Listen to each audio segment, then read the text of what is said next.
Hey guys, in this video I'm going to show you how you can change units in BricsCAD. So let's get straight into it.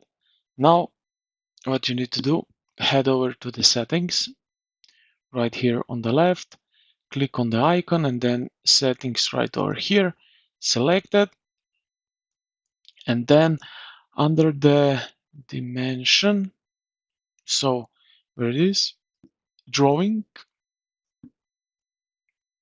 and then under the drafting we have here linear units and angular units. So right here we can set up type, 2 decimals, scientific, engineering, architectural, fractional. Then we can set here linear unit precision. And also here angular units, we have decimal, degrees, gradients, radians, surveyors units, and then also angular unit precision and angle base and angle direction. So we can set up here a few options. So, and this is basically, this is how you can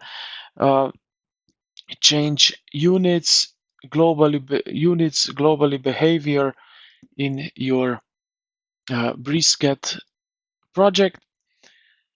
So I hope this video helped you out. If you did, consider to like the video and subscribe to the channel. Thank you for watching, and I will see you in the next